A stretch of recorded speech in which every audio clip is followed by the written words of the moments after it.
There is obviously a tremendous amount of change happening in college sports. Need some proof? Look no further than who's in the Sweet 16. Guess who's in the Sweet 16? All power conference schools. 4 conferences are represented. Do you know what's the fewest that's ever been? 7. Huh. Only power conference teams made it. Not a single mid-major Cinderella. And by the way, the ACC almost got shut out. It was almost 3. If Duke didn't have the season they had. So things are changing, right? And why is that? The most obvious answer is transfer portal. Instead of a mid-major having a breakout season by a freshman point guard and then recruiting off of that and saying, hey, by his junior or senior year, we're going to surround you with really, really good players and put you in a situation to go shock the world. You have a breakout season as a true freshman point guard and you're gone in the transfer portal. You want to know how I know that? It happens to my Blue Hens every year. Pasha, for those of you that don't know, I'm just going to give you a quick personal story. I went to the University of Delaware. Delaware was not very good this year. In the CAA, I think they finished 11th. But they went on a run in the tournament, made it to the CAA championship, the CAA tournament, their conference tournament, all on the backs of a conference rookie of the year point guard. In years past, you start thinking like, all right, 2 years from now, this tournament's going to be nice. Pasha's going to be a junior. You'll be able to recruit a bunch of good guys around him because they want to play with the stud. Look at this. Instead, guess what happened? He's in the transfer portal as we speak, and he's probably being courted by, I don't know, ACC teams and Big East teams, and he'll be gone by next week. Portal open today. College sports are changing, and I actually think it's a question that we have to ask. Can you be a national contender at both men's basketball and college football? Now, obviously, certain teams are trying to make it happen. Alabama had a very, very good team, and they're definitely always in the mix for football. I wonder how long that can last now that revenue share is becoming a thing. Because revenue share hasn't happened yet, right? The $20 million that schools can give directly to players starts this upcoming school year. So even if Alabama has the most NIL money, right, the most support from boosters, can they make up the difference if if other teams have $10 million more to give their college basketball program? Here's what I mean. Let's use NC State as an example. NC State just hired Will Wade. Right? Will Wade, the new coach, comes in with all the buzz, right? All the pizzazz. He also reportedly brought in a Thunder, meaning OKC Thunder scout, Andrew Slater, as his GM, his general manager. Will Wade, longtime history in college basketball as a coach, recruiting. He has the NCAA investigation that had him talking about money offers to players before it was available. That whole deal's there. Slater, prior to joining the Thunder, was, according to reports, one of the most nationally connected and influential recruiting analysts in the high school, AAU, and college ranks. Both Wade and Slater, come with their own costs. I'm sure they're not working for nothing. I'm sure they have salaries. I'm sure they're nice. But also, they bring an understanding of what kind of money it takes to win national championships and to win recruits. Will Wade was very upfront during the entire kind of courting process. He was not going anywhere. He didn't think he could win a national championship. He and Slater are both well aware of the type of money it takes to win a national championship. If you're super connected in the AAU world, you know the money. And that goes back to pre-NIL. You know the money. State has not been the biggest spender on football or basketball in the ACC up till now. Can they do both? Or do they choose one and go all out there? Do they choose basketball and say, Will, what do you need to win a national championship? And if he says, I need $10 million in revenue share out of the 20 and change that you're allowed to give out to all sports, even if that costs football some talent, how does that go over with NC State fans? How does that go over with Dave Doran? If he's going, wait a second. You're telling me he got $2 million for a point guard, and I'm over here trying to make $700K work for my quarterback? How does that work? And I'm just throwing out numbers. I don't know the numbers. And I think there are going to be teams out there that have to make that decision.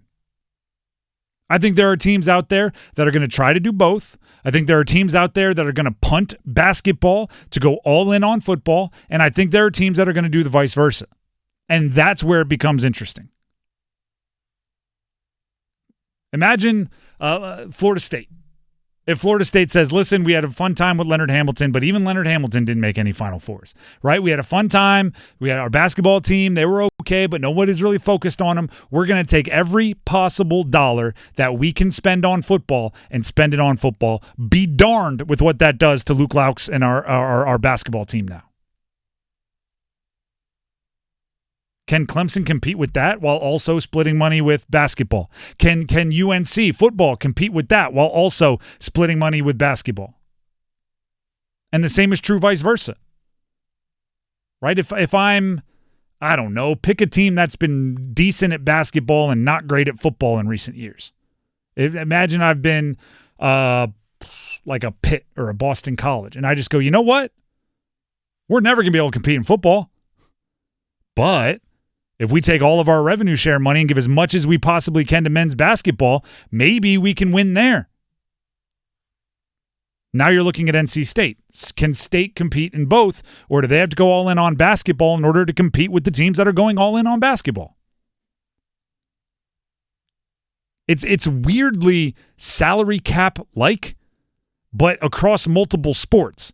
So, like, imagine what the Bengals are doing, right? The Bengals just gave a bunch of money to Joe Burrow, T. Higgins, and Jamar Chase, right? And every dollar they spent on the passing game was a dollar they didn't spend on the defense.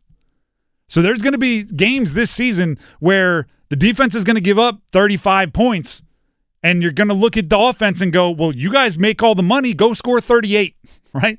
Go win the game.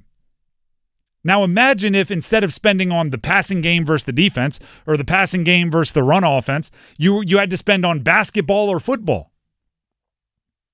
Right? It's all right. We spent so much on a shooting guard, we can't afford a wide receiver.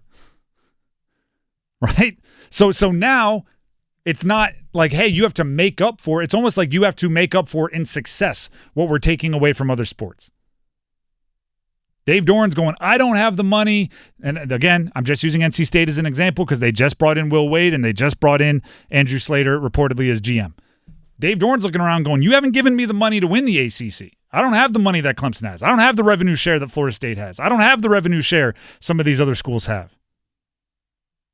And NC State is looking at Will Wade going, we can't win in football because we gave all the money to you, so you better do something special with it. And all of the money's about it, like it's bad wording. It's not all of it, but we're giving less than the max to football because we're giving more to basketball is a choice. Because what has everybody said? Football drives everything. Football is king. Whether you get invites into the cool conferences, whether in realignment happens, how attractive you are. So much of that is football. So if you choose basketball, it's like you better be a national champion or at least a national champion contender darn near all the time. So looking at the schools that are in the Sweet 16, who can we realistically say is actually a national title national title contender at football along with basketball? Alabama was in the Final Four last year. They're a 2 seed. They're back in the Sweet 16. Mm-hmm. You can easily say them. Yep.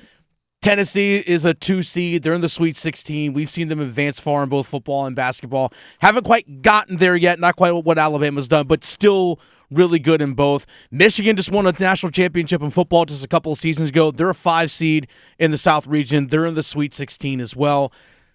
There's a few. Florida's done it at times. Yeah, I mean, Florida did win, granted, before revenue sharing and all that. They won a national championship in both football and basketball the exact same season. There will be, I think, a much smaller number than people believe. I think there will be a few teams that have true forget you money, and they can do both. And that's a commitment. Like if you're covering the difference in revenue share with NIL money, you better have revenue money in oodles and oodles and oodles. You better Scrooge McDuck money, diving in it, swimming in it. You don't know what to do with it, blowing your nose in dollar bills. The other side is I want to see how many of those teams can keep it up. I want to see if Tennessee 5 years from now, once revenue share is established, I want to see if Tennessee is still competing in basketball, because I know Tennessee isn't giving up their football. Like if you're a Tennessee football coach, you're saying I need what is it, 21 million in revenue share. You're allowed to give 15.5 to any one sport. I need 15.5.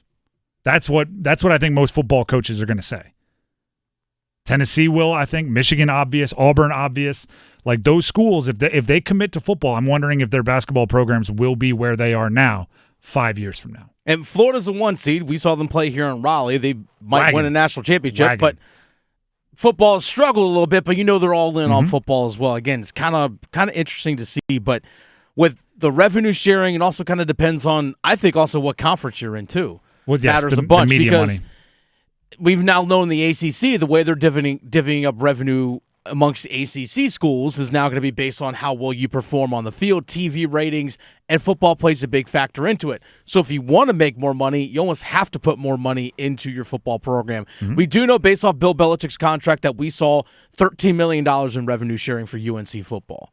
That's what we saw based on the contract that was publicly released out there, $13 million revenue sharing. Now, where does NIL, also other funds go into that as well? We're not entirely sure what that dollar is, but there's a big chunk of change going over the football program over there for sure. And I'm sure that's a minimum. I'm sure Belichick, that doesn't say like 13 and no more. It's 13 at least. Well, it's 13 revenue share plus however much NIL money that we raise on top of that. So his total amount of dollars might be 21 or 22 million. Who knows? And on the flip side, you might be able to steal a basketball national championship. Yeah. If you're willing to just punt football, you might be able to turn into UConn, if that's something you're interested in doing.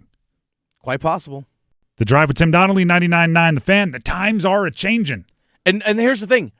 No one knows. Nope. Nobody actually knows because we haven't gone through it yet. We have our ideas. We have thoughts. Predictions. And whether you're right or not will decide whether a lot of people keep their jobs or not. There's that too.